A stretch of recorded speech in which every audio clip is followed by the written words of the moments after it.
De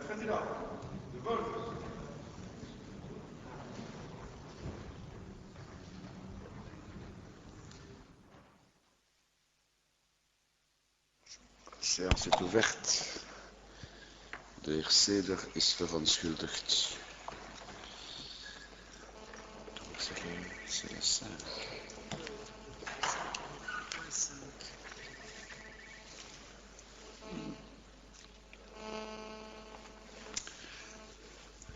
Comme nous avons la présence du ministre d'Élysée qui remplace Madame Onkelings, je vous propose de passer à l'examen du projet de loi portant des dispositions diverses en matière d'organisation de l'assurance maladie complémentaire.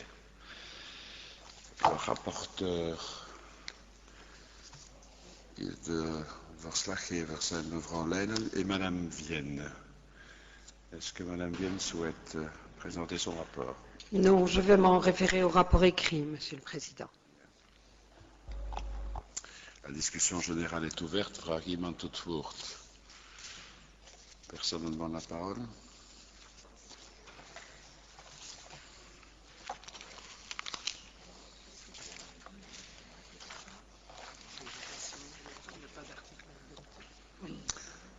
Très bien, la discussion générale alors est close et nous passerons au vote tout à l'heure sur l'ensemble. Voilà. Quel autre projet peut-on examiner?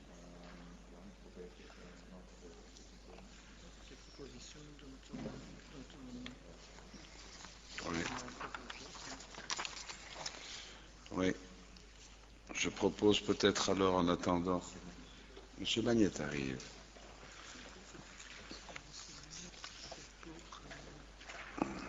Non, deux. Je propose que nous passions à l'examen du projet de loi modifiant la loi du 12 avril 1965 relative au transport de produits gazeux et autres par canalisation en ce qui concerne les tarifs de transit. Le rapporteur est Monsieur Darras. Monsieur Darras. Oui, Monsieur le Président. En ce qui concerne le rapport, je souhaite m'en référer au rapport écrit, mais je souhaiterais intervenir dans le débat. Très bien. Alors la discussion générale est ouverte. Vraagt iemand tot woord? Eh bien, Monsieur Darras, je vous donne la parole et puis on va poursuivre.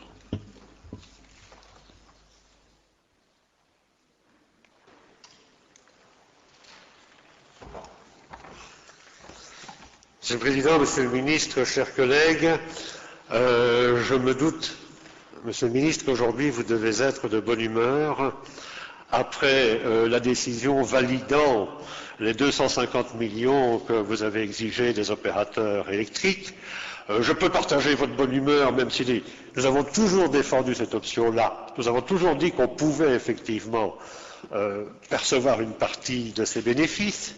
Nous pensions qu'on pouvait percevoir plus d'ailleurs, mais je veux bien me réjouir avec vous, en tout cas aujourd'hui, sur le fait que l'on reconnaisse le droit du pouvoir démocratique, du pouvoir public, effectivement, à réguler le secteur et à imposer des charges, à imposer des taxes à ce secteur. Nous aurons peut-être un problème sur l'affectation en 2009 de ces taxes, mais contentons-nous aujourd'hui du plaisir de la bonne décision. Nous avons toujours défendu cette option-là. Bien. Nous avons toujours dit aussi qu'on ne pouvait pas faire de différence au niveau des tarifs de transit et de transport de gaz. Et quand ce texte a été examiné en commission, au Sénat, nous nous sommes battus, pas seuls d'ailleurs, et pas seulement de l'opposition, aussi avec certains de la majorité, pour dire mais ça ne va jamais passer. La Commission ne va jamais accepter cette différence entre tarifs de transit, tarifs de transport, et puis la situation également particulière faite au contrat historique. Bon, je ne veux pas trop me réjouir, mais je pense, Monsieur le Ministre, que vous devez accepter une idée simple, c'est que l'opposition n'est pas toujours négative. et que parfois on peut l'écouter, que ça n'a rien d'agressif, que c'est très sincèrement, que l'on fait des observations, que l'on dit ça ne va pas tenir, et que peut-être parfois la majorité ou un ministre peut écouter l'opposition sans se sentir obligé, sans se sentir agressé, obligé de se défendre. Le fait est que la Commission européenne nous a donné raison et qu'effectivement il a fallu corriger ce texte. Vous avez choisi le chemin de l'initiative parlementaire pour le faire. Quand je dis vous, disons la majorité, a choisi le chemin de l'initiative parlementaire pour le faire. Why not? Bon, j'ai l'habitude, depuis le temps. Je sais que parfois sur certains dossiers, plutôt que d'amener le ministre à délibérer, à demander l'avis du Conseil d'État, délibérer en Conseil des ministres, demander l'avis du Conseil d'État, on préfère recourir à l'initiative parlementaire. Ça pourrait même faire gagner du temps, parfois. Bon. Je ne vais pas jouer les rosières de la politique ou les dire s'effaroucher en la matière. Il reste un problème que nous connaissons bien. C'est que parfois, l'initiative parlementaire est utilisée pour éviter de demander l'avis du Conseil d'État. Est-ce qu'il fallait dans ce cas-ci utiliser l'initiative parlementaire pour éviter de demander l'avis du Conseil d'État? Procès d'intention, me direz-vous? Peut-être, peut-être pas. C'est vrai qu'on n'est pas obligé de le faire pour une initiative parlementaire, évidemment. Nous savons tous cela. En l'occurrence ici, en commission, nous nous sommes abstenus sur le texte parce qu'à bien des points de vue, il nous donne satisfaction, mais il reste un problème, c'est un nouveau délai, une prolongation quand même de plus d'1 an pour des contrats historiques. Alors, nous sommes largement interrogés en commission sur le sujet de cette prolongation encore accordée à des contrats historiques. Prolongation qui profite effectivement à 2 sociétés, essentiellement à 2 sociétés. Nous avons essayé de savoir pourquoi. Nous avons essayé de savoir pourquoi. On a cru comprendre qu'on craignait de nouveaux recours de la part des sociétés intéressées. Bon, c'est parfois un risque qu'il faut courir pour affirmer clairement que c'est le pouvoir démocratique qui décide après tout de ce qu'on fait dans la loi. Bon. Et puis le deuxième argument, c'est que les autres pays d'Europe semblaient faire la même chose. Ils semblaient prendre les mêmes délais. Oui, c'est possible. Mais est-ce que nous sommes toujours obligés de faire exactement comme les autres? Je n'en sais rien. Je pense en la matière qu'il s'agit de sociétés qui n'ont pas vraiment beaucoup de problèmes de rentabilité, de sociétés qui ont d'énormes moyens, de sociétés qui, en tout cas pour une d'entre elles, sont aussi celles pour lesquelles on demande la contribution de 250 millions dont il était question ces jours-ci. Les sommes-là sont moins élevées, même si elles ne sont pas négligeables. Je regrette qu'il y ait à nouveau cet avantage donné à 3 contrats historiques. S'il n'y avait pas eu ce point-là, nous aurions pu très simplement voter pour ce texte de loi sans plus et être pleinement satisfaits. Donc, je ne peux qu'en regretter ce dernier cadeau fait aux opérateurs historiques. Nous n'avons pas d'explication très claire sur cela, même si nous savons que ça ne fait pas plaisir à ces opérateurs, l'idée que l'on y mette fin plus rapidement, mais ce n'est pas pour nous un argument suffisant, et donc c'est presque une bonne loi. C'est presque une bonne loi, malheureusement presque. Merci, Monsieur Darras. Ik geef nu het woord aan de heer Crombé.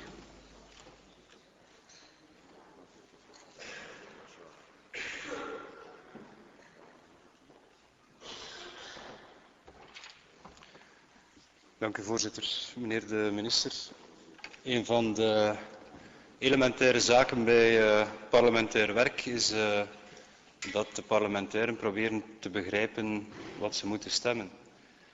En in het geval van deze wet is dat bijzonder moeilijk. We hebben inderdaad al een uitgebreide discussie achter de rug, zowel in Kamer als in de commissie van de Senaat. En eigenlijk beperkt de bespreking zich tot het gebeuren dat er een wetsvoorstel is neergelegd door de meerderheid, dat denk ik op kamerbrede ondersteuning kon rekenen. En dat diezelfde meerderheid op een bepaald moment van mening verandert en een amendement indient om nog een jaar voor 3 contracten een uitzondering op de tarieven te voorzien. Er zijn daar een aantal elementen bij die bijzonder zijn. Eén, het resultaat van het amendement komt er eigenlijk op neer dat die 3 contracten voor 2 bedrijven, Suez en Wingas, betekent dat zij ten opzichte van de initiële wet respectievelijk 20 en 10 miljoen euro extra kunnen aanrekenen voor de tarieven gedurende 1 jaar. Als ik in het begin zeg dat een parlementair probeert te begrijpen waarom een wet moet worden gestemd zoals ze wordt gestemd, dan is een van de essentiële vragen die wij stellen van bij het begin: waarom is die uitzondering nodig? Want het enige effect dat het amendement had, en blijkbaar is de meerderheid van mening veranderd dan Cour de route, het enige effect is dat er 30 miljoen extra ontvangsten naar die bedrijven in kwestie gaan en dat de eindgebruiker eigenlijk met een hogere prijs wordt geconfronteerd. Dus vind ik het een redelijke vraag als parlementair om te weten te komen waarom de meerderheid van mening is veranderd met een impact die gigantisch is. We hebben al een aantal zaken gehoord van meneer Darras, uitleg die ook door uw medewerker in de commissie is gegeven, maar een uitleg die helemaal onaanvaardbaar is omdat ze de vraag niet beantwoordt. En het antwoord bestond erin: 1, Europa laat een uitzondering toe van een overgangsmaatregel. Dat is zeer waar, maar dat betekent dat het niet moet. En de meerderheid had er eerst voor geopteerd om het niet te doen. Om alle tarieven gelijk te stellen en om de concurrentie die door Europa gevraagd wordt onmiddellijk op gelijke voet te zetten. Het gaat maar om een paar maanden meer. En dat is het tweede punt, de vergelijking met de buurlanden. Dat was het tweede argument. We willen niet riskeren dat bepaalde bedrijven naar de rechtbank gaan voor een ongelijke behandeling, want in de buurlanden zijn er uitzonderingsmaatregelen. We zitten zeer dicht tegen de einddatum. Er is goede reden om te zeggen, we zetten alles direct gelijk. Want de buurlanden hebben op andere momenten dat ingevoerd. Het element, en ik moet u daarvoor feliciteren voor de transparantie, het element dat de verandering heeft teweeggebracht in de houding van de meerderheid, dat is een brief van meneer Daugier van Suez. Die heeft gezegd: het wetsvoorstel van de meerderheid heeft een zware impact op de markt van de gastransit. U heeft die brief, en dat is uw transparantie, aan de Kamer gegeven. Dus, conclusie tot nu toe, dat is het enige element dat wij hebben, dat een vaststaand feit is, waarom de meerderheid tussen het indienen van het initiële voorstel, waar ze alle tarieven voor alle bedrijven gelijk trekt, en het indienen van een amendement dat 3 en slechts 3 contracten uitzondert en hogere tarieven toelaat voor die 3 contracten. Het enige element dat we zeker zijn, dat is een brief van Suez die zegt: doe dit niet, het is nadelig voor ons. Natuurlijk is het nadelig voor ons. Het argument dat een bedrijf als Suez naar de rechtbank zou kunnen trekken met de argumenten door een medewerker gegeven in commissie, dat is een valabel argument. Alleen al voor het feit dat Suez en Electrabel op ongeveer elke beslissing van de regering, of het nu is in het kader van consumentenbescherming, of het nu is in het kader van betere werking van de markt, op bijna elke beslissing trekken ze naar de rechtbank. Of het nu gaat om de tax op de onbenutte sites of de nucleaire tax, ze gaan toch iedere keer naar de rechtbank. Een belangrijke juridische vraag bij deze is de rechtszekerheid van wat we hier nu moeten stemmen. En dat was de hoofdvraag die we hebben gesteld, ook in de commissie. Wat is de rechtszekerheid? Is het objectiveerbaar dat er een gelijke behandeling is? Er bestaan andere contracten in dit land. En eigenlijk de vraag die wij stellen, en daarom zeg ik, we proberen het te begrijpen, op welke manier kan je rechtvaardigen ten opzichte van de andere contracten dat er een gelijke behandeling is, ondanks het feit dat de meerderheid plots voor 3 contracten een uitzondering voorziet. Daar is er helemaal geen antwoord op gekomen. En dat is een nogal essentiële vraag. Dus we blijven bij de vaststelling, er gaat 30 miljoen naar die 2 bedrijven voor die 3 contracten.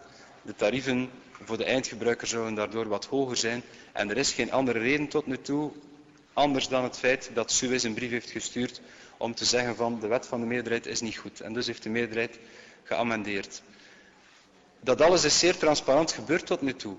We hebben in de commissie op basis van die discussie dan gevraagd, kunnen we het oordeel van de Raad van State niet vragen op dat ene punt, namelijk zal er een probleem zijn met het gelijkheidsbeginsel. We hebben daar steun voor gekregen vanuit de meerderheid voor die vraag. En de meerderheid, en dat staat in het verslag te lezen, Sommige leden van de meerderheid, ik moet het exact zeggen, sommige leden van de meerderheid hebben gezegd het is te rechtvaardigen om dat advies van de Raad van State te vragen, precies omwille van die onduidelijkheid over de gelijkheid. Precies omwille van die vraag die gesteld wordt door meerdere leden in de commissie. Eén lid van de meerderheid heeft gezegd dat hij zich vroeger al heeft onthouden op dit debat, dat nu weer zou doen, omdat hij ook dergelijke opmerkingen heeft gemaakt en dat allemaal genegeerd wordt.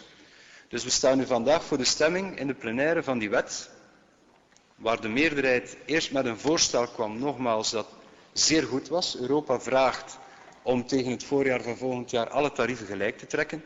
Dat is zeer dichtbij tussen publicatie van deze wet en de invoering daarvan. Dus laat ons maar meteen alles gelijk trekken. De meerderheid heeft zijn eigen voorstel geamendeerd, op basis blijkbaar van een vraag van Suez per brief. Nog eens, het siert u dat u die hebt laten zien in de Kamer, die brief.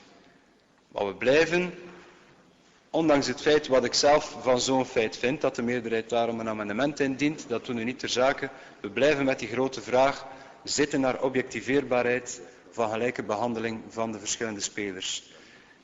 Mijn conclusie is, er is geen enkele noodzaak om dat amendement, dat geamendeerd voorstel, aan te houden. Er is geen enkele noodzaak, dat heeft de discussie nu ook uitgewezen. Bestaat er een dreiging dat Suez naar de rechtbank gaat als er geen uitzondering voor hen voorzien wordt van die hen 20 miljoen meer oplevert, 20 miljoen euro? Ja, dat bestaat. Nogmaals, ze stappen altijd naar de rechtbank. Ze voelen zich altijd verongelukt. Als de bewuste tax die nu wel kan worden doorgevoerd 250 miljoen bedraagt, dan gaan we met dit amendement van de meerderheid meteen al een korting geven van 20 miljoen liever. Dus dat is nog 230 miljoen, nog los van het feit dat de tax geconstrueerd is als een aftrekbare kost en dat ze het ook nog eens kunnen aftrekken van de belastingen. Dus in totaliteit blijft er niet veel over. En hier blijf ik erbij, we gaan de polemiek over waarom men in godsnaam die voordelen voor Suez nu moet voorzien, niet voeren. We gaan alleen de vraag blijven stellen, op welke basis, op welke objectieve grond kan men hier het gelijkheidsbeginsel verdedigen? We hebben daar geen antwoord op. Ik denk, we gaan daar ook geen sluitend antwoord op krijgen. En dus gaan we voor een overgangsbepaling van een maand of 11 een wet stemmen met een amendement erin van de regering die een uitzondering voorziet voor een paar bedrijven van maar liefst 30 miljoen euro en die eigenlijk de situatie op de markt bijzonder wankel maakt. Moest ik van die andere bedrijven met de andere contracten zijn, wel, ik ga ook naar de rechtbank. Want alles is door Europa gecreëerd en Europa dringt er heel erg op aan om die tarieven gelijk te schakelen, om de competitie te verhogen. En dat is toch een duidelijke wens van de meerderheid. We horen dat voortdurend en terecht. We moeten de competitie verhogen. En toch voorziet men de uitzondering waar dat de eindgebruiker hier de dupe van zal zijn. Ik eindig waar ik ben begonnen. Ik probeer te begrijpen. Ik begrijp hier helemaal niks van. Ik begrijp hier helemaal niks van. En dus zien we gaan opnieuw dat amendement indienen om het meerderheidsamendement eruit te halen, zodanig dat we meteen gelijke tarieven hebben voor alle spelers. Suez kan dan naar de rechtbank gaan. Dat is meer een reflex van hen dan wat anders. Dat is geen argument. Alleen, we gaan dan een poging gedaan hebben om de competitie te verbeteren en een poging gedaan hebben om de tarieven van de consumenten te verlagen. Ja, meneer Wallenberg. Meneer de voorzitter, mevrouw de minister, staatssecretaris, collega's. We hebben naar aanleiding van de tussenkomst van de heer Crombé, iedereen kan naar de rechtbank gaan. Niet alleen Suez, ook degenen die menen dat het gelijkheidsbeginsel door de wetgever zou zijn geschonden, kan ook naar het constitutioneel hof gaan. Het is niet enkel Suez die in België processen kan voeren. Dus het is het ene of het andere. Trouwens, u zegt dat de leden van de meerderheid met u akkoord zijn om het advies te vragen van de Raad van State. Als u 24 handtekeningen hebt, kan u het advies van de Raad van State vragen. Dus het is goed van dat allemaal op de tribune te zeggen, maar u moet ook eens soms uw argumenten durven hard maken en kijken of u hier 24 leden zou hebben die vinden dat dit een probleem is dat in de richting gaat van de vragen. Ik zal dat niet steunen, daarover gaat het niet, maar ik wil dat toch onderlijnen dat de mogelijkheden daarvoor zijn. Ten tweede, wil ik toch onderlijnen ook dat wij allemaal ons de scènes herinneren in de parlementaire debatten van de afgelopen jaren over het feit dat de regering 250 miljoen euro in de begroting schreef. Wat hebben we daarover niet gehoord? Het arrest van het grondwettelijk hof is daar. Hè? Het is daar. Hè? Positie van Suez is afgewezen. En objectief gesproken moet men zeggen dat op dat ogenblik de oppositie de kaart van Suez speelde. Hè? Want zij zegden, u gaat dat verliezen, u gaat de 250 miljoen enzovoort niet. Dus nu spreekt men eens voor Suez, als het tegen de regering is, en dan tegen Suez. Dus ik wil daar geen polemiek over voeren. De arresten zijn wat ze zijn. Trouwens, in een parlement mag men polemiek voeren. We leven niet in een bezettingstijd waar de Senaat werd gebruikt voor het installeren van het burgerlijk bestuur. In juli 1944, we hebben daar nog wij kunnen hier vrij spreken en we hebben een rechtsstaat. Iedereen die niet akkoord is met politieke beslissingen, daarvoor kan die rechtsverhalen uitoefenen. En daarbij kan men de argumenten ontwikkelen die men wenst te ontwikkelen. Maar in het licht van dit arrest van het grondwettelijk hof vond ik dat in het debat van vandaag dat ook verdiende om vermeld te worden. Ja, meneer Crombé, u wilt reageren misschien. Ja, misschien voor alle duidelijkheid op de eerste 2 punten. Iedereen kan inderdaad naar de rechtbank gaan, maar het is toch wel een elementair gegeven hier. Dat is heel de discussie die in de commissie is gevoerd. Dat was een interessante discussie. Het gaat over de vraag of het gelijkheidsbeginsel gerespecteerd is door die uitzondering te voorzien voor die 3 partijen. En dat is het punt. Het gaat dus over de vraag of dat deze wet stand kan houden. Dat is de vraag. En dat is een belangrijke vraag waar we tot nu toe nog altijd geen objectiveerbaar antwoord op hebben gehad. En vandaar ons verzoek om de Raad van State daarbij te vragen om een advies. Ik was inderdaad onduidelijk, maar ik heb mij gecorrigeerd op het spreekgestoelte door te stellen dat sommige leden van de meerderheid die vraag hebben gesteund naar verduidelijking door de Raad van State. Het is waar dat u de enige Vlaamse fractie bent die dat niet hebt gesteund. Dat is uw goed recht. U hebt dat net uitgelegd wat de vrijheid is van iedereen daarbij. Er zijn niet voldoende partijen die die mening van de Raad van State willen vragen. Ik benadruk nog eens, wij willen alleen duidelijkheid. Wij willen een antwoord op de vraag wat de objectieve reden is waarom de meerderheid vond dat ze moest van mening veranderen en een uitzondering te voorzien voor 3 partijen, waar naar onze mening een serieus risico wordt genomen met betrekking tot het gelijkheidsbeginsel.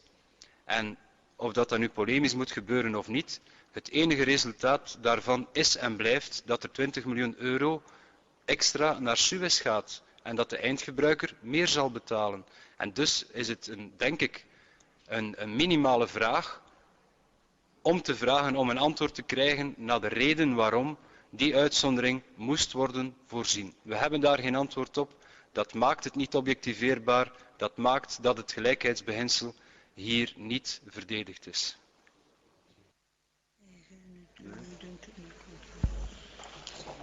Monsieur le ministre. Merci, Monsieur le Président, chers collègues. Moi, je n'ai aucun souci à me quereller, ni à entamer, et au nom du gouvernement et parfois de l'État, à faire en sorte qu'on soit dans des querelles judiciaires. À vrai dire, j'en ai à peu près avec tout le monde. Il y a des querelles entre l'État et un certain nombre de producteurs, il y a des querelles entre l'État et la Commission européenne, il y a même des querelles entre le gouvernement et le régulateur. Et toutes sont devant des juridictions. Il y a peu de champs, finalement, dans lesquels il y a autant de contentieux judiciaires que celui-ci aujourd'hui. Donc je n'ai aucun problème avec ça. Mais encore faut-il que ça en vaille la peine, et ne pas faire des querelles pour le plaisir de faire des querelles. Vous dites, Monsieur Crombé, ça rapporte autant à tel et tel groupe. Mais on peut faire exactement le calcul inverse et dire, en mettant fin à ces contrats de transit au 31 mars, ça fait perdre autant à tel et tel groupe. Tout dépend du point de vue duquel on part. Comment procède-t-on pour prendre une décision sur la date à laquelle on met fin à ces contrats? On prend le texte de la directive, on interroge l'administration. À votre avis, quelle est la bonne date?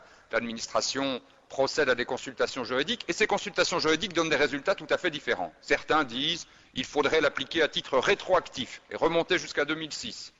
D'autres disent le terme pourrait être beaucoup plus long.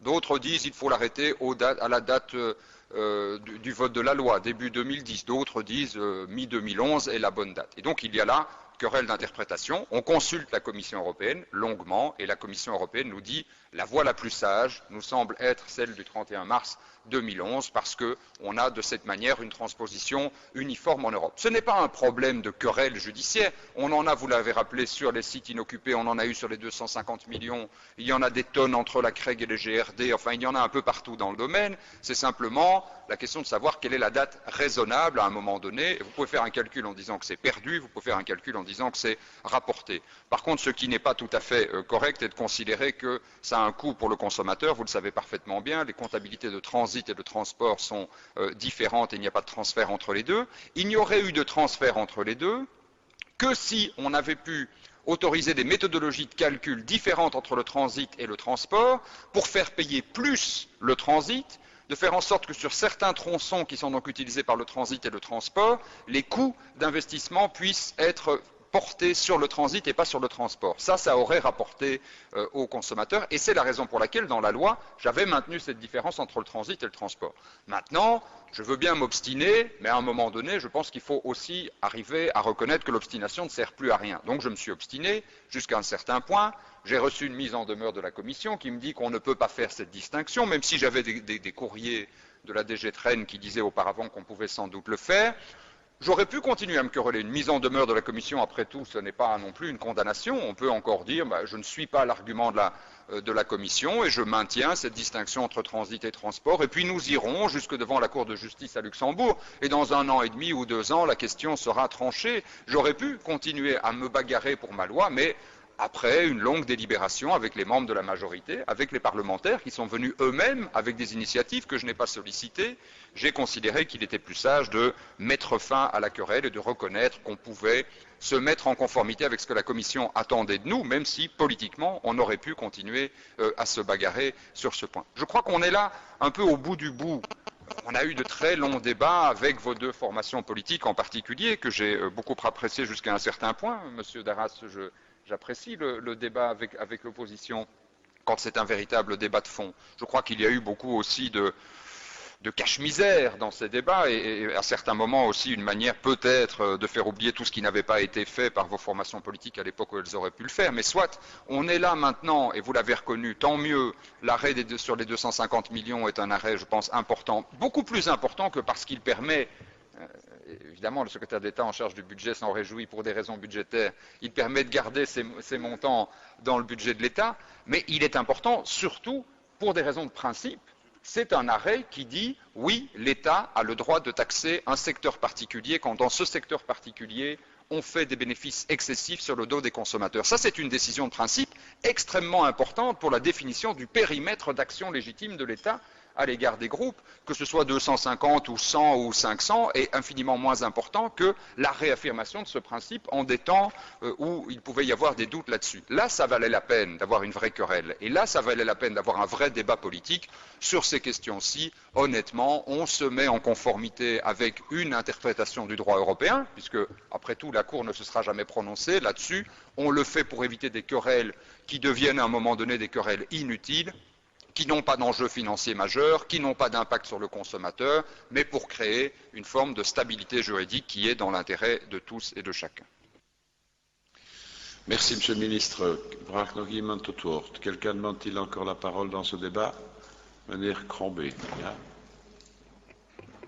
Ja, dank u, meneer de minister. Ondanks het feit dat u dit eigenlijk maar een kleine discussie vindt en dat er op een bepaald moment een einde moet worden aangesteld, hebben verkozen en ook het recht om verontwaardigd te zijn. Ik ben verontwaardigd door uw antwoord.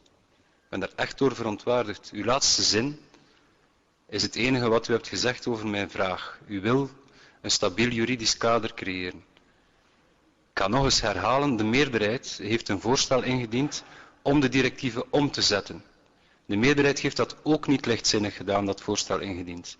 De meerderheid heeft toen voorgesteld om alle tarieven onmiddellijk gelijk te schakelen. Kan dat volgens Europa? Absoluut. Dat kan volgens Europa. Dus dat wetsvoorstel was in orde. En dat zou op de goedkeuring van iedereen hebben gerekend. En u weet dat. Wat zijn dan de nieuwe feiten? Een brief van meneer Daugier van Suez die dat aanklaagt, 1. En 2, een amendement door diezelfde meerderheid die toch een uitzondering voorziet. En een uitzondering die ertoe leidt dat Wingas 10 miljoen euro extra eraan verdient en Suez 20 miljoen euro extra eraan verdient. Dat zijn de feiten. En u zegt dat is een kleine discussie. Ik vind dat een essentiële discussie. Want de 250 miljoen voor de begroting, meneer de staatssecretaris, is 170 miljoen voor de begroting. Omdat die 250 miljoen aftrekbaar is in de rekeningen van Electrabel, fiscaal aftrekbaar, en ze gaan 170 miljoen euro netto betalen. En dit is een even belangrijke discussie. Er is geen enkele reden waarom men die uitzondering moet voorzien. Europa vraagt dat niet. Toch beslist u dat en uw enige argument bestaat erin om te zeggen, we hebben er al veel over gepraat, laat het ons maar zo doen. Wel, ik ben daarover verontwaardigd. Ik vind dat een beslissing die erop neerkomt dat je een uitzondering gaat voorzien voor 2 bedrijven op een moment dat u zelf zegt dat u rechtszekerheid wil creëren, vind ik onvoorstelbaar. U creëert hier geen rechtszekerheid. Op die ene vraag naar het gelijkheidsbeginsel is er gewoon geen antwoord. Ik heb dat daar straks al aangegeven dat het zo zou zijn. Wel, het is zo. U hebt daar niet op geantwoord. U kan daar niet op antwoorden. De meerderheid heeft een uitzondering voorzien voor 3 bedrijven en er is geen enkele reden waardoor men hier kan zeggen dat het gelijkheidsbeginsel gerespecteerd is. Ik zal daarover verontwaardigd blijven. Als u dat een kleine discussie vindt, dan is dat voor uw rekening. Ik vind dat een elementaire discussie. Waarom moet er nu onnodig, Europa vraagt dat niet, niemand vraagt dat, een uitzondering worden voorzien gedurende nog een jaar die extra cash oplevert voor 2 bedrijven.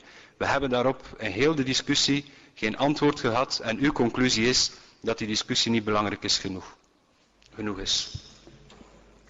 Oui, monsieur Darras. Très brièvement, j'ai bien écouté, Monsieur le Ministre.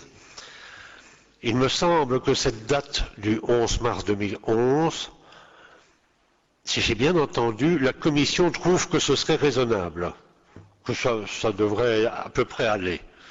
Je ne sais pas si c'est la Commission qui est incapable d'interpréter ses propres règles, mais ça ne semble pas plus sûr que ça, et on dit, il y a un moment, il faut bien arrêter, il faut bien trouver une date. Mais si j'ai bien entendu, certains disent qu'on aurait pu les prolonger encore bien plus longtemps, ces contrats.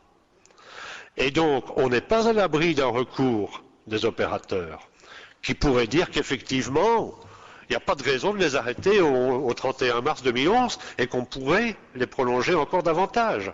Et donc, cette date ne met pas l'État à l'abri d'un recours.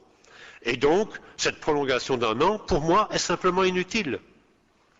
J'aurais encore compris qu'on termine aujourd'hui, termine au 31 mars 2010 et pas 2006 comme nous le proposons. J'aurais encore compris. Mais là, cette date de 2011 finalement, en dehors de cette lettre qui est évoquée, qui a été montrée à la Chambre, pas ici, bon, dont vous ne parlez pas. Bon, faire semblant que ce genre de choses n'existe pas, peut-être. Ou que ça n'a pas été déterminant, ou que ce n'est pas à cause de ça, à cause de cette lettre. Je ne sais pas. Mais en tout cas, après vous avoir entendu, je me dis, la date du 31 mars 2011, c'est une date, ça devrait aller. Ça devrait aller, quoi. Ça devrait passer, mais ça ne va pas faire plaisir à tout le monde. Bon, à peu près. Donc, la Commission ne semble pas plus sûre que ça. Donc, ne demandez pas que nous, on soit totalement convaincus. Bon, le compte est presque bon, mais disons qu'il manque 30 millions. Monsieur le ministre. Juste encore un petit mot sur cette lettre, monsieur Crombé, parce que des lettres comme ça, j'en reçois tous les jours. Tous les jours, et c'est normal, un ministre en charge reçoit des lettres des entreprises qui considèrent que telle ou telle décision qu'on a prise, qu'on pourrait prendre, dont il est question, serait dangereuse pour leurs intérêts. Ce sont des pièces au dossier, simplement. Évidemment, on tient compte un tout petit peu quand même de l'intérêt de nos entreprises sur notre territoire, mais c'est une pièce au dossier parmi beaucoup d'autres. La raison pour laquelle je l'ai rendu public, la première, c'est que certains parlementaires l'avaient. Comment ça? peu importe, mais enfin certains parlementaires l'avaient, j'ai veillé à ce qu'il y ait un traitement équitable et que l'ensemble des parlementaires puissent l'avoir et pas seulement certains qui ont manifestement des liens privilégiés. Et la seconde, c'est que si vous lisez bien cette lettre, vous verrez que je ne donne pas raison à 10% de ce que demande le groupe en question. Ils font état de toute une série de récriminations et demandent toute une série de décisions que, selon eux, le gouvernement devrait prendre et que la majorité ne suit pas. Et c'était, en montrant cette lettre, une manière de montrer que les petits passages que vous extrayez pour dire le gouvernement suit le groupe et le gouvernement est à la botte du groupe sont une manière de faire écran au fait que le gouvernement, pour toute une série de choses, ne suit pas l'intérêt de telle ou telle entreprise. Et par ailleurs, c'est vrai que quand on doit... Alors vous dites c'est une exception, mais c'est une manière d'interpréter les choses qui est pour le moins curieuse. Ce n'est pas une exception. Ces contrats historiques qui sont là depuis des années. La question c'est de savoir à quelle date on y met fin. Et vous dites c'est une exception parce que vous avez choisi telle date, mars 2011, et vous auriez pu choisir telle autre aujourd'hui ou un peu plus tard. Non, à un moment donné, il y a une querelle sur quelle est la bonne date à laquelle il faut mettre fin à ces contrats, certains disant d'ailleurs qu'il n'y a pas à y mettre fin du tout, d'autres disant dans des années, etc. Eh bien, il faut choisir. Et comment choisit-on? Je le répète, après avoir procédé à des consultations juridiques et des consultations avec la Commission. Et c'est vrai, Monsieur Larras, les consultations avec la Commission ne sont jamais un visa de la Commission, ne sont jamais un imprimatur. La Commission, on consulte les services juridiques, on essaie de leur demander quelle est la bonne interprétation qu'on doit avoir, puisque c'est quand même des textes de droit sur lesquels il y a des querelles d'interprétation. Et la Commission, en consultant et en comparant différents États membres, parce qu'elle veille, et c'est normal, c'est son travail, à assurer une application uniforme du droit dans les différents États membres, dit telle date est non pas celle qui devrait passer, mais celle qui devrait garantir l'application la plus uniforme de ce droit sur l'espace européen et donc d'éviter des distorsions ou des discriminations ou des différences de traitement d'un État à l'autre pour des opérateurs qui, par définition, sont des opérateurs qui traitent sur un certain nombre d'États. Voilà simplement la justification de cette date de fin des contrats historiques qui n'est pas une exception, qui est au contraire mettre fin à ce qui était un contrat auquel mes prédécesseurs auraient pu mettre fin depuis des années, ce qu'ils n'ont pas fait. Voilà, merci Monsieur le ministre. Yamir Krobé. Oui, avec mes excuses, mais c'est une exception. Hein. La majorité avait décidé de mettre fin à les inégalités. Ça, c'était le projet qui a été introduit à la Chambre. Mettre fin à ces inégalités. Et c'était une décision sur une date. Et puis, il y avait cette lettre. Et vous dites, ben, on n'a pas donné raison sur tous les points, non. Mais après, il y a un amendement qui donne 20 millions d'euros à cette entreprise de cette lettre. À l'entreprise qui a envoyé cette lettre. Ils n'ont pas eu raison sur tous les points dans la lettre, mais ils ont reçu 20 millions d'euros. Ça, c'est la vérité. C'est pas moi qui a montré la lettre. Moi, j'ai jamais eu cette lettre. J'ai même jamais lu cette lettre. Pour moi, c'est pas important. C'est pas important. Mais le fait que la majorité veut décider de mettre tous les tarifs de transport au même niveau, et puis il y a une lettre, et la majorité change d'avis. Et moi maintenant je demande, oui, mais c'est comme ça, Monsieur le ministre, c'est comme ça. Tous les rapports sont très clairs, et moi je demande simplement pour quelle raison est-ce que la majorité a changé d'avis. On demande depuis plusieurs semaines pour quelle raison la majorité a changé d'avis. Est-ce qu'il y a une raison objective et claire? Et à la fin, parce que vous avez changé, il y a une exception pour 3 contrats, est-ce que l'objectivité dans cette loi maintenant est garantie? Want u zegt nog eens dat u rechtszekerheid wil. Door die uitzondering voor die 3 contracten te voorzien, is die er niet. En dat is zowel door leden van de meerderheid als door de oppositie voortdurend gesteld, voortdurend gevraagd. Ook daar hebben we geen antwoord op gekregen. En moesten we weten, en dat was het begin van mijn vraag daar straks, en mijn enige vraag, wat de reden was waarom de meerderheid oordeelt dat ze terecht van mening zijn veranderd, en niet alle tarieven gelijk te stellen, dan zouden we daar kunnen over oordelen. Maar we hebben geen uitleg waarom de meerderheid van mening is veranderd. We hebben alleen een resultaat. En dat resultaat bestaat erin dat er 30 miljoen euro meer naar die bedrijven gaat, waarvan 20 miljoen euro naar Suez. Dat is al wat we hebben. Het resultaat van de verandering van mening van de meerderheid. Een uitleg daarover hebben we niet. Dank u, meneer Crombé. Ik denk dat u uw standpunt heeft kunnen uitleggen. Voilà, si plus personne ne demande la parole, nous voterons tout à l'heure sur l'ensemble et sur l'amendement de M. Crombé. Nous passons au projet de loi instaurant une exemption de la taxe annuelle sur les opérations d'assurance au bénéfice des assurances soins de santé. C'est M. Clerfailly qui représente le gouvernement. Là, les rapports.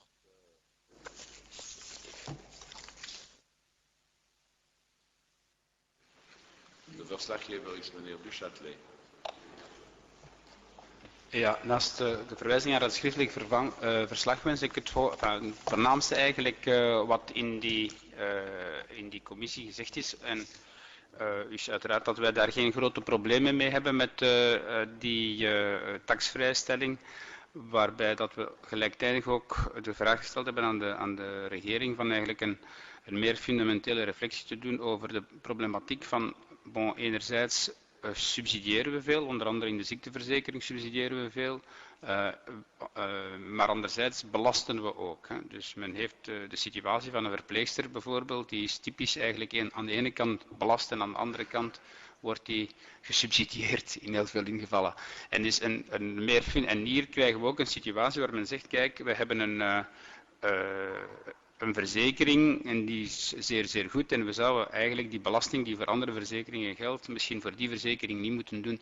En eigenlijk wat we doen in vele gevallen van ons maatschappelijk systeem is een soort micromanagement, waarbij dat we eigenlijk in die commissie gezegd hebben, we vinden dat goed nu in dit geval, maar eigenlijk zou wel een meer grondige en meer systematische aanpak van belastingen en subsidies moeten bekeken worden. In de algemene bespreking vraagt iemand het woord. Quelqu'un demande la parole? Personne? Eh bien, nous voterons tout à l'heure sur l'ensemble. Je profite de la présence de M. Clerfailly pour examiner également le projet de loi modifiant la loi cadre relative aux professions intellectuelles prestataires de services. M. Siquet, le rapporteur, il s'en réfère à son rapport écrit. La discussion générale est ouverte. Quelqu'un demande-t-il la parole? Je crois que ce ne semble pas être le cas. Eh bien, la discussion générale est close. Nous voterons tout à l'heure sur... Ah oui, nous passons d'abord à l'examen des articles. Article 1er, geen bezwaar, aangenomen. Article 2, pas d'observation, adopté. Article 3, pas d'observation, adopté. Maintenant, nous allons au projet de loi modifiant la loi organique du 18 juillet 1991 du contrôle des services de police et de renseignement et de l'organe de coordination pour l'analyse de la menace.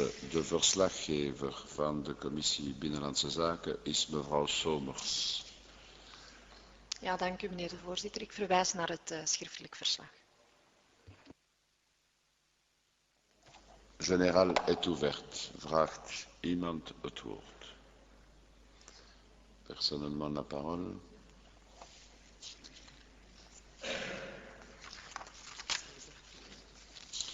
Si personne ne demande la parole dans la discussion générale, nous passons à l'examen des articles. Article 1er, geen bezwaar aangenomen. Article 2, pas d'observation adoptée. Article 3, 4, 5, 6, 7, 8, 9, 10, 11, 12, 13, 14, 15 et 16. Voilà. Nous voterons tout à l'heure sur l'ensemble.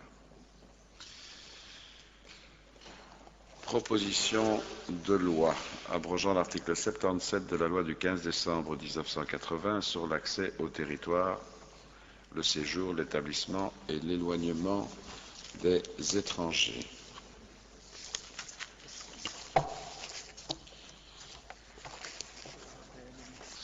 De verslaggeefster is mevrouw Leijnen. Voorzitter, ik verwijs naar het schriftelijk verslag.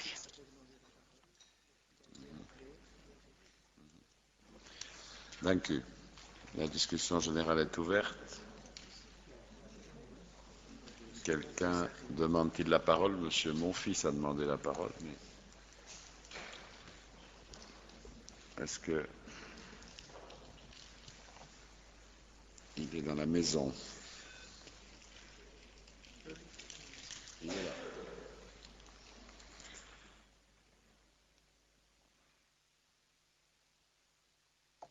Je propose que nous attendions un instant puisqu'on me dit qu'il est là.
Monsieur Monfils, vous avez la parole.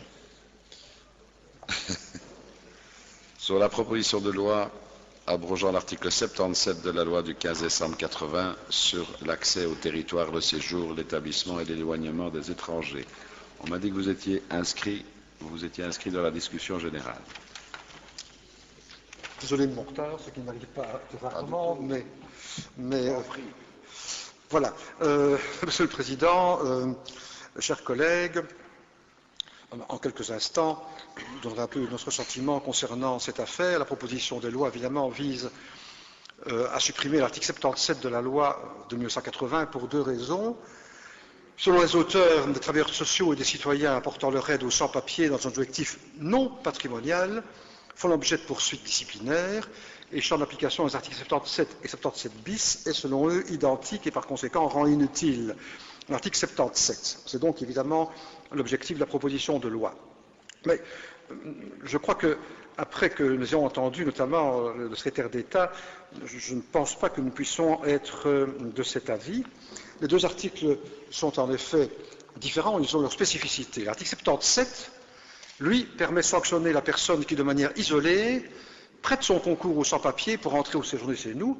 Et l'article 77 bis sanctionne davantage les réseaux et les trafics qui ont pour objectif d'en retirer un avantage patrimonial.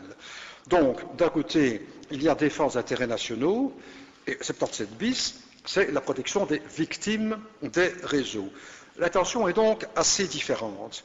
En outre, l'article 77 prévoit tout de même une exception, donc pas de punition, quand il y a des raisons humanitaires qui justifient l'aide apportée. Ça relève de l'appréciation du juge au cas par cas, évidemment.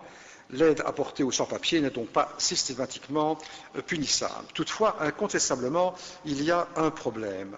Il y a un problème parce qu'il n'y a pas de définition de ce que sont les raisons humanitaires. Alors, la proposition, évidemment, peut se justifier, mais en commission, le secrétaire d'État, par l'intermédiaire de son représentant, a estimé, lui, que le maintien des deux articles avait toute sa raison d'être, avec un champ d'application différent, mais que encore qu'il n'y ait eu aucune condamnation de travailleurs sociaux sur la base du 77, mais qu'on pouvait éventuellement aboutir à une circulaire interprétative qui permettrait de préciser ce qui est le contenu de la clause humanitaire, c'est-à-dire en fait l'exception non punissable. Alors moi, je vais vous dire, de tendance, et ce n'est pas la première fois que je le constate, je n'aime pas tellement que des propositions de loi soient renvoyées et remises en cause sous la promesse d'une circulaire interprétative ou même éventuellement d'un arrêté royal. De temps en temps, comme on dit vulgairement, le Parlement a été eu dans cette affaire. Alors, je veux bien vous faire confiance et voter par conséquent comme la Commission l'a décidé, mais, Monsieur le Secrétaire d'État, je voudrais bien évidemment que ces sujets sortent très vite. Il eût été d'ailleurs peut-être plus facile encore de retarder un petit peu la fin de la discussion de cette proposition de loi pour aboutir à ce que cette circulaire soit réellement rédigée et déposée. Enfin bon, ça n'a pas été le cas, semble-t-il. Ça n'a pas été le cas, semble-t-il. Nous voulons bien suivre la position du secrétaire d'État, mais j'espère que dans les prochains jours ou les prochaines semaines, ou en tout cas après les vacances de Pâques, cette circulaire permettra de préciser la situation pour en effet empêcher les travailleurs sociaux, dans un objectif particulièrement non patrimonial, ne subissent les foudres de la loi. Donc je serai très attentif à cet égard, nous serons très attentifs à cet égard, et si jamais il y avait un problème de ce côté-là, nous n'hésiterions pas évidemment à interpeller le secrétaire d'État sur l'éventuel défaut de cette circulaire ou sur l'insuffisance du texte que le secrétaire d'État rédigera. Merci. Merci, M. Monfils. M. Mahou. Monsieur le Président, en commission, une longue discussion a eu lieu concernant précisément à la fois ce qu'est une aide humanitaire et surtout le fait, évidemment, comme le sous-tend la proposition de loi déposée par Philippe Mourou et Sfia Bouarfa à l'époque d'ailleurs, sous-tendant effectivement que ceux qui ont une démarche de nature humanitaire, évidemment, ne puissent pas être poursuivis. Ce qui, me semble-t-il, est accepté par un grand nombre d'entre nous, me semble-t-il. En tout état de cause, au cours de la discussion en commission, comme il vient d'être rappelé, le ministre s'est engagé précisément à sortir une circulaire qui va dans le sens de la proposition de loi et qui définit, bien entendu, je le répète, à la fois ce qu'est l'aide humanitaire et, d'autre part, évidemment, l'absence de poursuite pour ceux, par rapport à ceux qui, précisément, ont une démarche qui correspond à l'aide humanitaire. C'est la raison pour laquelle, le vote en commission a entraîné un vote négatif des auteurs de la proposition. Nous avons voté négativement par rapport à cette proposition, sous réserve, bien entendu, d'une déclaration du ministre, déclaration en séance publique, qui confirme précisément les engagements qu'il a pris en commission. Alors, on peut imaginer que si l'objectif qui se trouve dans la proposition est atteint par d'autres voies, on peut s'en contenter, à condition, évidemment, que, d'une part, le ministre confirme, ce qui me paraît important, et d'autre part, enfin, comment pourrait-il en être autrement, Monsieur le ministre, que, évidemment, le ministre concrétise ses obligations dans un délai qui est un délai rapproché. Monsieur le secrétaire d'État, vous avez la parole. Merci, Monsieur le Président. Voilà, vraiment dans la ligne des deux interventions qui viennent d'avoir lieu, parce qu'en fait, elles reflètent purement et simplement, je dirais, l'accord et la bonne tenue de l'ensemble des discussions que nous avons eues en commission, étant donné que c'est vrai que ça, je dirais, c'est une discussion qui a été approfondie et nous sommes arrivés à la conclusion commune qui était de dire qu'il n'était pas opportun de supprimer cet article 77, mais qu'en même temps, il fallait, si on le maintenait, et c'est le vote qui, je l'espère, va avoir lieu tout à l'heure, évidemment mieux définir ce qu'on entendait par ce deuxième alinéa de l'article 77, c'est-à-dire ce que veulent dire cette clause humanitaire, ces raisons humanitaires qui permettaient à quelqu'un de ne pas être poursuivi. Je crois que tout le monde est d'accord sur l'objectif. Le tout est évidemment de mieux définir ce qu'on entend par ces raisons humanitaires. Et donc, l'engagement qui avait été pris était évidemment de demander qu'une circulaire puisse voir le jour. Et donc, le 10 mars dernier, mon collègue ministre de la Justice a donc demandé au Collège des procureurs généraux de faire et de préparer cette circulaire. Et je suis aujourd'hui dans la possibilité de vous dire qu'en principe, la circulaire demandée par le ministre de la Justice devrait être approuvée le 22 avril prochain par le Collège des procureurs généraux. Je pense qu'évidemment, la seule manière positive et constructive de travailler, c'est de continuer à tenir informée peut-être la commission des affaires intérieures de cette circulaire et que, le cas échéant, nous puissions poursuivre ces travaux. Mais donc, je confirme l'engagement de prendre cette circulaire. Je vous dis où en sont les travaux. Et donc, cette circulaire devrait être adoptée par le Collège des PG le 22 avril prochain. Merci. Plus personne ne demande la parole. Nous voterons tout à l'heure sur les conclusions de la commission. Nous passons à la dernière proposition de loi examinée ce matin, qui est la proposition de loi modifiant le code électoral en ce qui concerne l'obligation de vote. De verslaggeefster is mevrouw Langerie, die verwijst naar haar schriftelijk verslag. La discussion générale est ouverte. Quelqu'un demande-t-il la parole? Mevrouw Leijnen. Dank u wel, meneer de voorzitter, collega's. Sinds 2003 is er niemand meer beboet om niet te komen opdagen bij de stemming. Nochtans geldt in ons land de stemplicht. Kiezers weten dat er stemplicht geldt in ons land, maar de kiezers weten ook dat de vervolging van afwezige kiezers geen prioriteit is van de parketten, gezien het vele werk dat ze hebben. En het maakt dat steeds meer mensen thuis blijven. Zo bleven bij de verkiezingen van vorig jaar voor het Vlaams parlement 324.681 Vlamingen, ofwel 6,94% van de ingeschreven kiezers, gewoon thuis in plaats van te gaan stemmen.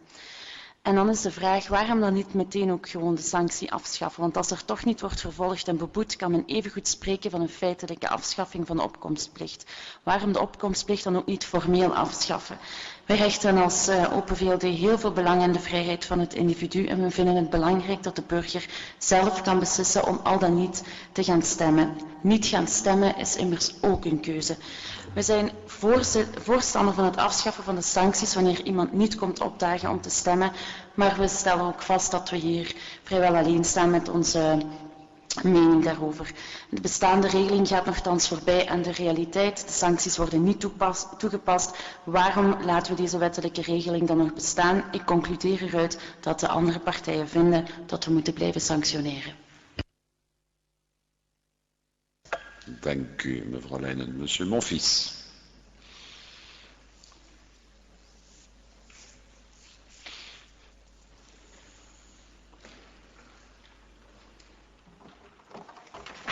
Monsieur le Président, Monsieur le Secrétaire d'État, chers collègues,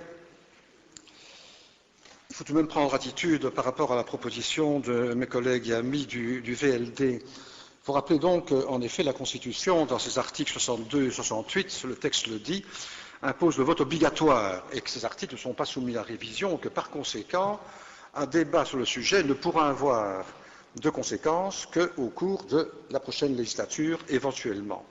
Alors, pour éviter cet écueil, la proposition prévoit la suppression de la sanction, qui est en fait une peine d'amende, et en cas de récidive, éventuellement, l'interdiction d'être électeur. Moi, je dois vous dire que je considère que si l'on votait ce genre de proposition, ce serait un très mauvais signal donné à la population.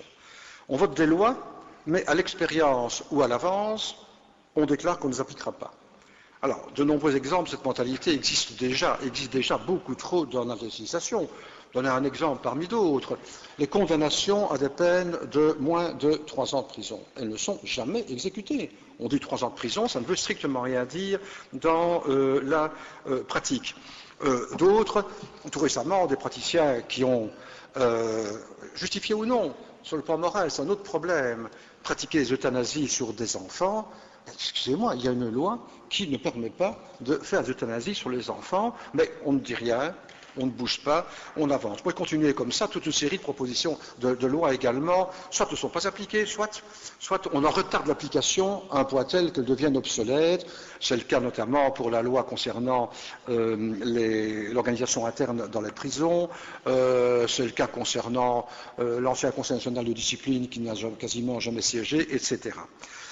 Quatrième point, l'argument souvent présenté pour supprimer la sanction est de dire qu'en fait, ce n'est pas possible de sanctionner, il y en a trop.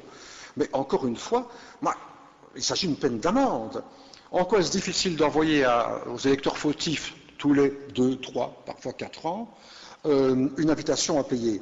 Écoutez, tous les jours, nous sommes presque tous automobilistes, et tous les jours, nous risquons de ramasser un PV pour stationnement interdit, que sais-je encore. Est-ce que vous croyez qu'on va les supprimer? Est-ce que vous croyez qu'on doit attendre 6 mois avant d'avoir son PV? 3 jours après, vous recevez le PV et l'invitation à payer. Et c'est pas 10 000, c'est pas 100 000, c'est pas millions, et c'est également de PV par an. Et curieusement, ça se fait sans le moindre problème, à une allure d'ailleurs qui frise éventuellement les excès de vitesse. Cinquième point, on invoque la liberté. La liberté. Mais écoutez, la liberté de chacun n'est pas brimée. On peut voter blanc, on peut voter nul, on peut faire tout ce qu'on veut dans l'isoloir. De surcroît, ce devoir considéré comme d'aucuns comme attentatoire à la liberté, c'est aussi un droit. Combien de pays dans le monde peuvent-ils réellement dire qu'ils participent à un vote totalement démocratique dont on sort, et le Parlement d'une part et le gouvernement de l'autre? Combien de pays peuvent-ils exercer ce droit à part entière? Et septième point, curieusement, même les partisans du vote libre gémissent lorsque les élections génèrent un fort taux d'abstention. En Italie, en France par exemple, 50% d'abstention. Italie un peu moins. Enfin, ils sont quand même tombés à 64% de votants au lieu de 72 la fois dernière. Et alors, on dit, mais c'est quand même pas représentatif le gouvernement qui est sorti de ça. Et on ne peut pas à la fois ne pas voter et critiquer les dirigeants qui sont élus par une minorité de citoyens, et en même temps et faire les deux ensemble. Quand on a 50% d'abstention de vote comme en France, il faut se rendre compte que le gouvernement de droite ou de gauche qui sort des élections, il est appuyé par 30% de la population au maximum. Et alors, tous les journaux, tous les médias s'affolent en disant, vous vous rendez compte de ce qui se passe, c'est épouvantable, les gens ne s'intéressent plus à la politique, et donc ce gouvernement n'est pas légitime. Enfin, dernier argument avancé, je m'arrêterai là, Monsieur le Président, on a dit encore récemment, les partis n'ont qu'à convaincre les gens de l'importance d'aller voter. Et ça donnerait beaucoup plus de poids aux arguments présentés dans les élections, etc., etc. Les partis doivent prendre contact avec leurs électeurs. Eh bien, on a vu ce que ça donnait en France. Les deux puissantes machines de droite et de gauche se sont lancées à corps perdu dans la chasse à l'électeur fantôme. Et qu'est-ce que ça a donné? Alors que pourtant, ce sont des appareils bien organisés dans toute commune, dans toute section, il y a naturellement des représentants de la droite et de la gauche. Ce que ça a donné 1% à 1,5% d'écart entre le premier vote et le deuxième vote. C'est-à-dire, grosso modo, rien du tout. Les faits contredisent par conséquent cet élément. Je ne vois donc pas les raisons pour lesquelles, ni au niveau de l'opportunité, ni au niveau du fond, il faudrait revenir sur l'obligation de vote. Ce que je dis là, je ne vous dirai pas que c'est la position de mon parti. Je sais très bien que de mon parti, un certain nombre militent, et non des moindres d'ailleurs, au niveau qualitatif, j'ai eu ça dans les journaux tout récemment, militent au contraire pour la liberté de vote. Mais en ce qui me concerne à titre personnel, enfin, ça arrive. Mais en ce qui me concerne à titre personnel, je ne remets pas en cause l'obligation de vote. Je demanderai plutôt qu'aux prochaines élections, on annonce aux électeurs qu'il pourrait y avoir des sanctions en cas de refus de participer au vote. Et bien entendu, si évidemment, dans cette Chambre, ultérieurement, ou dans l'autre, il y avait réellement un débat de fond, l'obstacle constitutionnel étant levé, à ce moment-là, nous reviendrons à la charge, chacun prendra ses responsabilités, et comme tout démocrate, je m'inclinerai naturellement devant l'issue parlementaire du vote. Merci. Oui, Monsieur Mao.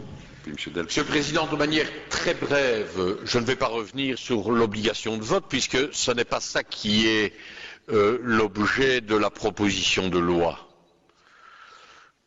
On pourra développer à une autre occasion, évidemment, tous les arguments possibles sur l'attachement que nous avons à l'obligation de vote. Mais je dois dire que je suis particulièrement surpris de voir une proposition de loi qui propose tout simplement de ne pas sanctionner un prescrit constitutionnel. Ça me paraît une attitude vraiment, je dirais, légère. C'est le moins qu'on puisse dire. Et donc, je me permets simplement de le souligner. Il y a des infractions qui ne sont pas poursuivies. Je pense que le problème qui est posé dans ce cas, et de manière particulière par rapport à l'obligation de vote, c'est précisément que les poursuites existent, puisqu'il s'agit d'un prescrit constitutionnel. Et donc, sans élargir le débat à l'obligation de vote, nous aurons peut-être l'occasion de le faire pour redire tout notre attachement à cette obligation. je ne peux pas m'empêcher de considérer que cette proposition a un caractère pour le moins particulier. Monsieur Delperret, dan meneer Caveliers, dan mevrouw Leijnen. Monsieur le Président, moi je serai très bref également, mais je voudrais tout de même dire que je me réjouis de ce que la Commission ait émis un vote négatif à propos de la proposition de loi que nous évoquons pour l'instant. Et ceci pour deux raisons. La première, c'est que cette proposition me paraît tout à fait inconstitutionnelle à partir du moment où l'obligation de vote est inscrite dans la Constitution. Et deuxième raison, c'est qu'on nous présente souvent le vote comme un droit, comme une liberté. Je l'exerce ou je ne l'exerce pas. Mais je voudrais me rappeler que le vote dans un pays comme le nôtre n'est pas seulement un droit, c'est aussi une fonction. C'est ce que nous appelons dans notre jargon un droit-fonction. Et une fonction, on n'a pas la liberté de l'exercer ou de ne pas l'exercer. J'ai la fonction de contribuer par des moyens financiers aux ressources de l'État. Je n'ai pas le droit de dire je verse ou je ne verse pas mes impôts. Autrement dit, pour des raisons juridiques et pour des raisons politiques, il est évident que nous ne voterons pas la proposition de loi en question. Je voudrais ajouter une chose, c'est que, à titre personnel, je suis farouchement attaché à l'obligation de voter. Meneer Caveliers, dan meneer Van den Berg.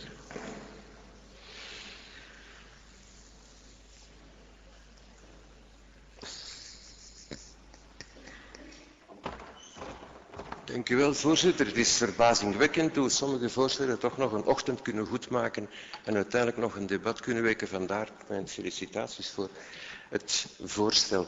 Het is vrij belangrijk omdat het ten eerste een duidelijk onderscheid geeft over de visie op de vrijheid van het individu tussen partijen die zich liberaal noemen. We weten al lang dat liberaal noemen in de politiek geen monopolie niet meer is en dat is goed, want monopolies zijn antiliberaal. Maar u ziet hier ook nog eens opnieuw het verschil tussen de VLD, waar toch nog een beetje van die individuele vrijheid is overgebleven. Het zal weliswaar niet lang duren, want ze wordt door haar partners afgeschoten. Maar dus de MR die dat etatisme, dat liberale etatisme al volledig heeft, eigenlijk ook nooit heeft afgezworen en dat blijft hebben. Want hoe het ook draait of keert, men kan een stelling verkondigen. En voor socialisten is dat normaal, die zeggen de gemeenschap, dat is alles, zij willen daarom ook die gemeenschap beheersen, daarom willen ze die alles laten doen. Maar een liberaal in essentie zegt toch, de individuele vrijheid is belangrijk en wanneer iemand zegt, ik wens niet deel te nemen aan het proces om vertegenwoordigers te verkiezen, dan is dat zijn volste recht. Men heeft dat ook al ingevoerd. Er zijn mensen die weigeren deel te nemen aan het arbeidsproces. Alhoewel zij daar volkomen in staat toe zijn. Wel, die geeft men een leefloon. Er zijn mensen die weigeren zich te schikken naar de nationaliteitswetgeving. Die worden geregulariseerd. Die geeft men dus ook een loon. Dus de individuele vrijheid wordt daar zeer sterk in bekroond. En dan komt men met een aantal hypocriete argumenten. De grondwet zou niet worden nageleefd. Meneer Delperret, hoeveel jaar zit al bezig met de uitvoering van een belangrijk arrest van het grondwettelijk hof? 7 jaar, 8 jaar. En jij durft nog zeggen dat je farouchement aan die grondwet bent. Maar je bent al 8 jaar bezig met degene die de grondwet moet behoeden, met die belachelijk te maken. Want je voert dat arrest niet uit. Je doet daar koninklijke opdrachthouders, weet ik veel, die je daarvoor aanduidt. Wanneer er een minister is in de Vlaamse regering die een beetje durft daarnaar verwijzen, dan word je onmiddellijk met de bezetter vergeleken en dergelijke. En jij durft hier komen zeggen dat je dus aan die grondwet vergehecht bent. Je bent hypocriet op dat vlak. Wanneer u bovendien zegt dat er een aantal andere zaken niet worden uitgevoerd, ten eerste. Ik hoor de minister van Justitie hier zeggen dat de gevangenisstraffen beneden de 3 jaar wel worden uitgevoerd. En ik weet uit mijn praktijk als advocaat dat dat inderdaad zo is. Weliswaar een beetje willekeurig soms, maar ze worden uitgevoerd. Men heeft de vervangende gevangenisstraffen, men heeft de elektronische boei, dus er wordt een poging gedaan om dat uit te voeren. En zelfs indien het niet zo was, dan zou je dat hier moeten aanklagen en niet als argument gebruiken om een ander voorstel af te schieten. Het laatste argument, collega's. Hoeveel landen in de wereld zijn er nog waar stemplicht geldt? Hoeveel zijn buiten natuurlijk de islamlanden en de landen in bepaalde gebieden waar een dictatuur heerst? Al is dat een 2? Er zijn dus 2 landen waar men nog verplicht. De meeste democratische landen, daar is de stemplicht en daar komt men zelfs met als argument. Neem het land waar u zo graag naar kijkt, Frankrijk, en soms terecht, waar men zegt, er is een lage opkomst bij de verkiezingen. Maar hier kan dat zelfs niet. Hier moet iedereen in principe komen. En het is inderdaad zo, de vergelijking is juist, meneer Monfils. Men verplicht iedereen hier van zeep te kopen. Het enige wat politieke partijen moeten doen is zeggen, mijn zeep was witter. Nee, probeer eens met de mensen te overtuigen dat zeep nodig is. Probeer eens met de mensen te overtuigen dat democratie inderdaad de participatie van de burger inhoudt. Maar dan moet je dus ook die burger het recht geven om het niet te doen. En het is hetzelfde, die onverdraagzaamheid die zich gisteravond in Antwerpen heeft afgespeeld, waar men niemand het recht geeft om niet te geloven, waar islamieten zeggen, je moet geloven of je mag zelfs niet spreken, en waar een lezing wordt verhinderd omdat men de vrijheid niet geeft om niet te geloven en dan nog in een bepaalde religie. Welnu, ik wens de indieners van dit voorstel te feliciteren, want ik denk dat het inderdaad van het allergrootste belang zou zijn, mocht men de grondwet een beetje minder hypocriet maken. En tenslotte nog dit, men spreekt dus steeds over de verkiezingen en de meerderheid. Maar u weet toch, collega's, dat uw regering in Vlaanderen geen meerderheid heeft, hè? De minderheid van de Vlamingen regeert op dit ogenblik de meerderheid. Dus u hebt geen meerderheid in Vlaanderen. Dus wees toch niet zo hypocriet. En laat nu dit prille voorstel, geef er nu eens een kans, stem het. En laten we dan maar eens zien wat de Kamer daarvan maakt. En misschien zal het onderweg afgeschoten worden. Tot daartoe, er zijn zoveel voorstellen die afgeschoten worden. Maar dan gaat men tenminste eens een debat kunnen aangaan over de essentie van de democratie. Over de vraag of een individu inderdaad zo ver gedwongen kan worden dat hij verplicht wordt om zijn vertegenwoordigers aan te duiden. En of het individu niet het recht heeft, en ik vind als liberaal dat het individu dat recht heeft om te zeggen, heel uw parlement interesseert mij niet, heel uw vertegenwoordiging interesseert mij niet, maar ik moet wel, en daar vergist u zich in, meneer Delperrey, ik moet natuurlijk wel deelnemen aan een aantal activiteiten die deze staat voor mij doet, en daarvoor betaal ik belastingen. Omwille van de teruggeven, veel te veel belasting, dat is iets anders. En die staat doet veel te veel dingen die hij niet zou moeten doen. Maar als een individu zegt, ik wens dat niet, dan heeft hij toch verdomd dat recht. En laat dan niet zo hypocriet zijn, want dan zegt, je kunt u onthouden, je kunt ongeldig stemmen. Ja, dat is toch hypocrisie ten top. Geef iedereen de vrijheid. Laat de mensen eens wat meer vrij zijn. Maar ik heb de indruk, collega's, dat sommigen hier veel schrik hebben van de vrije mens. Meneer Van den Bergen. Vous avez pris la parole là, je crois. Une petite précision, Monsieur Ah le Président, oui, la précision. simplement pour dire à M. Kovelis qu'il devrait regarder un petit peu au-delà de nos petits voisins pour trouver des États qui connaissent l'obligation de vote. L'Italie impose dans sa constitution l'obligation de vote. La Grèce impose l'obligation de vote. Le Luxembourg impose l'obligation de vote. Tous les pays d'Amérique latine, M. Kovelis, vous ne regardez pas au-delà de l'Europe, vous, hein? Allez voir en Australie, allez voir dans les... Ouais? Oui, oui. Et il y a des pays dans lesquels on ne vote pas aussi, hein? Mag ik toch even op antwoorden? In al die landen waar men nu spreekt, staan er zelfs straffen op het feit dat men de arresten van het grondwettelijk hof niet uitvoert. Dus meneer Delperrey zou veel gevaar lopen mocht hij zich daar bevinden. Meneer Van den Bergen. Meneer de voorzitter, het debat toont aan dat om te even welk agendapunt tot een ruime gedachtenwisseling aanleiding kan geven.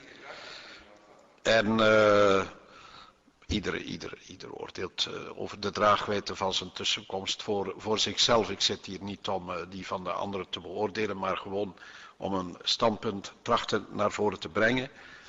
Ik ben in het algemeen van oordeel dat inderdaad een democratie maar kan werken als men voor de werking van de democratie een permanente bekommernis heeft. De democratie is geen bankrekening die daar onaangetast bewaard wordt. En men moet dus in een samenleving altijd bedachtzaam zijn voor de grondslagen van de democratie. Niet alleen van de democratie, van de rechtsstaat. En in die zin vind ik het debat niet nutteloos. Ik vind dat niet nutteloos, ik vind dat nuttig. Dat is een debat waar men trouwens over de grondvraag of men verplicht moet deelnemen aan de verkiezingen verschillende opvattingen in redelijkheid kan verdedigen. Er zijn argumenten voor, er zijn argumenten tegen. Men moet niet zeggen het is absoluut, er zijn argumenten voor, er zijn argumenten tegen. Degenen die voorstanders zijn, die zeggen als we een werkbare democratie willen hebben, moeten we een verkiezing hebben die maximaal gelegitimeerd is. En een verkiezing die maximaal gelegitimeerd is, dan is de stemplicht een meer aangewezen weg dan het andere. En men kan die debatten, die zijn gekend en iedere verkiezingscampagne trouwens worden met die debatten geconfronteerd. Maar we staan niet voor de wijziging van de grondwet vandaag. Het staat over een totaal ander aspect dat een indirecte wijziging van de grondwet zou kunnen betekenen, namelijk het afschaffen van de strafsancties op grond van het statistisch argument. Het grond van het statistisch argument een wet afschaffen, dan stel ik voor dat we onmiddellijk een commissie bijeenroepen en de wetten overlopen, waarvan we allemaal weten dat in meerderheid de burgers ze niet volgt. Wetsevaluatie. Dus dat zou een zeer, als dat het argument is van een goede wet, ik heb dat altijd gebruikt, dat niet, maar weet u, naar gelang de omstandigheden of het standpunt dat men inneemt, neemt men nu eens in het argument, de wet wordt niet gevolgd, dus je moet hem afschaffen, of neemt men als argument, de statistiek speelt geen rol om een wet af te schaffen enzovoort. Bon, geen mooi debat ook, wetsfilosofisch. Maar daar zijn we niet aan toe, denk ik. Wel, collega Monfils, ik deel uw bezorgdheid. Men moet geen strafsancties voorzien die niet toegepast worden. Dat tast de geloofwaardigheid van het systeem aan. Dat is hypocriet. Dat is hypocriet. Strafsancties voorzien en niet toepassen is hypocriet. Oké, maar we hebben daar trouwens deze week al een debat over gehad. Ik wil er de collega's op wijzen. De nieuwe rechtspraak van het Hof van Cassatie en arresten van 13 februari 2009 en 15 oktober 2009. Trouwens die belangrijk is, want ik heb vanmorgen het verslag van het Hof van Cassatie over het jaar 2009 gelezen, om dat debat natuurlijk voor te bereiden. En in de beginseluitspraken van belang worden deze uitdrukkelijk behandeld. En dus ik stel voor, collega Monfils, dat wij een voorstel neerleggen. Namelijk dat wij voorzien, in het licht van die nieuwe rechtspraak, dat er administratieve boetes worden opgelegd voor degenen die niet deelnemen aan de verkiezingen. En als men dan meent in de voorwaarden te zijn om niet te moeten stemmen, kan men een rechtelijk verhaal, en dat kunnen we overal volgens die nieuwe rechtspraak organiseren, maar de rechtspraak vandaag laat toe, inderdaad, de sancties veel meer te moderniseren en niet alles naar het parket te sturen om de handhaving van de wet te verzekeren. En ik denk dat wij als er dan een conclusie moet genomen worden uit dit debat, dat mijn voorstel is om die conclusie te trekken. Vraagt nog iemand het woord? Mevrouw Leijnen. Ja, nog heel eventjes kort, collega's. 2 weken geleden is gebleken uit een rapport dat 83% van de Belgen het vertrouwen in politici heeft opgezegd. Bij de verkiezingen in 2009 heeft 6,94% van de Vlamingen althans een heel belangrijk signaal naar ons uitgestuurd. Daarvoor blind zijn zou heel dom zijn van ons politici. Vindt u dat een peiling een bewijs is? Een peiling. Ik heb nog nooit in een rechtbank... weten is die 6,94% geen peiling, maar een feit. Nee, u geeft dat... Ik heb nog nooit in een rechtbank kunnen pleiten. Meneer de voorzitter, volgens een peiling is dit mijn standpunt wordt gedeeld door 83 of 25 als argument. In ieder geval, ik heb geen rechtspraak, maar dit... Ja, maar... Nee, bedoel... Dus trouwens, het statistisch argument in C... Het statistisch argument in een democratie wordt bepaald de dag van de verkiezing. De dag van de verkiezing worden de opinies geëikt. Collega Cavaliers. Ik zeg, u gaat onderhandelen voor de regering met de kaarten die de kiezer u geeft de dag van de verkiezing. En dus, als de kiezer denkt dat een partij die voor de afschaffing van de stemplicht, dat dat een essentieel element voor de werking is van de democratie, dan hebben die keuze, kunnen die keuze maken en kunnen ze die stem uitbrengen. En daarvoor is vandaag in het parlement geen meerderheid. Meneer Cavaliers. Ja, het lijkt me toch hopelijk voldoende interessant. De argumenten van mevrouw Leijnen geven wel aan dat een norm moet een maatschappelijke draagkracht hebben. Want anders is die contraproductief. En de argumentatie die zij aanvoert bewijst dat er minstens vragen kunnen zijn over de maatschappelijke draagkracht van deze norm. Dat is één. Ten tweede, wat collega Van den Bergen voorstelt, is in elk geval minder hypocriet. Want dan zegt men, we gaan het strafrecht niet meer misbruiken daarvoor. Men zal het via de administratieve sanctie doen. Dat zou minder hypocriet zijn. Ten derde heb ik nota genomen van de voorbeelden die hier gegeven worden van landen waar de stemplicht geldt. Ik vind er nu niet bepaald voorbeelden van, nog van democratisch, nog van economisch voorbeelden voor dit land. Voilà, la discussion générale est close. We gaan deze namiddag stemmen over de conclusies van de commissie. Merci, la séance est levée. Ze zal hernomen worden om 15 uur.